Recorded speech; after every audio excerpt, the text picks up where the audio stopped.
ইরানের যে যুদ্ধ, এই যুদ্ধ তৃতীয় দফাতে যে যুদ্ধ, এই যুদ্ধ খুব দ্রুত শেষ হয়ে যাবে।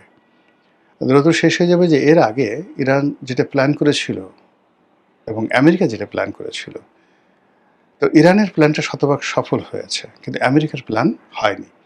ইরান মধ্যপ্রাচ্যের যে সকল আমেরিকান ঘাঁটি রয়েছে, সব ঘাঁটি প্রায় আংশিকভাবে, অর্ধেক এবং কোনো কোনো ঘাঁটি একেবারে সম্পূর্ণভাবে ধ্বংস করে দিয়েছে আমেরিকান ঘাঁটি, যেগুলো মেরামত করতে বিলিয়ন নয়, মানে শত কোটি নয়, হাজার কোটি ডলার লাগবে, ট্রিলিয়ন ডলার লাগবে নতুন করে চালু করতে।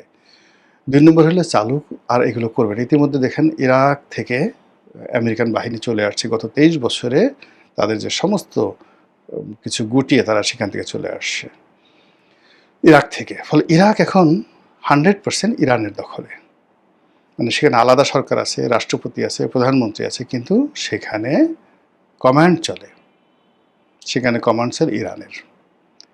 এরপরে জর্ডানে সামরিক ঘাঁটি আছে, এই ঘাঁটিও তারা রাখতে পারবে না, এবং জর্ডান তারা দখল করে নেবে, বা জর্ডান এখন যারা আছে তাদেরা যেভাবে আমেরিকাকে বেস করতে দিয়েছে, ইরানকে তাদেরকে বেস করতে দিতে হবে। তাহলে ইরাকের পরে জর্ডান, আর জর্ডান যদি চলে আসে তাহলে পশ্চিম তীর, গাজা, নাবলুস থেকে শুরু করে পুরো এলাকাটা তাদের একেবারে দখলে চলে আসবে। এই যে তাদের যে লাইন আপ, সেই লাইন আপটা তারা ক্লিয়ার করে ফেলেছে, তার সঙ্গে সঙ্গে কুয়েতকে তারা নিউট্রাল করে ফেলেছে, অ্যাবসলিউটলি নিউট্রাল করে ফেলেছে।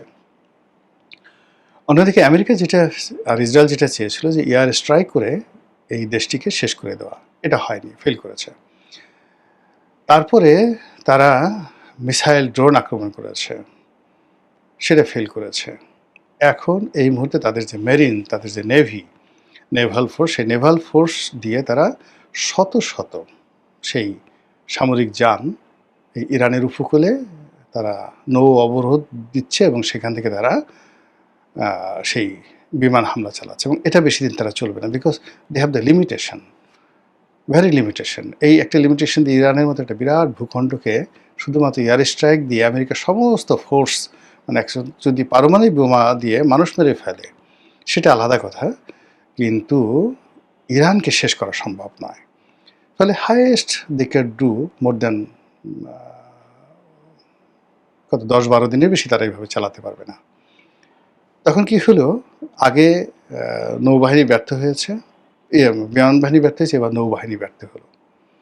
আর নৌবাহিনী, বিমান বাহিনী ব্যর্থ হলে যে তারা যে মূল যে যুদ্ধর যে ইনস্ট্রুমেন্ট, যেটা হলো স্থল যুদ্ধ, ইনফ্যান্ট্রি, পদাতিক ডিভিশন, এটাকে নিয়ে তারা সামনে এগোবে, এটা একেবারে অসম্ভব বিষয়।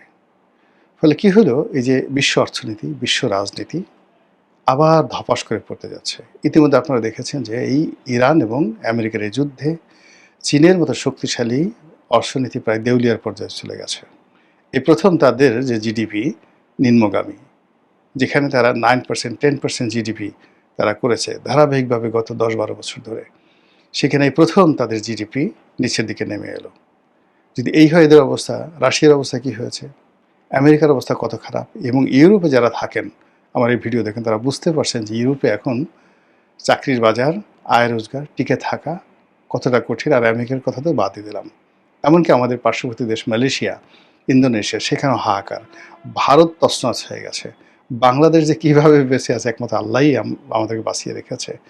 ফলে এই যে ইরানের এবং আমেরিকার যে যুদ্ধ, এটি তৃতীয় দফার যুদ্ধ। এই তৃতীয় দফার যুদ্ধ খুব দ্রুত শেষ হয়ে যাবে, কিন্তু এই তৃতীয় দফার যুদ্ধ নিয়ে আবার যে একটা তৃতীয় বিশ্বযুদ্ধ হবে, এই সম্ভাবনা ইরান উড়িয়ে দিয়েছে।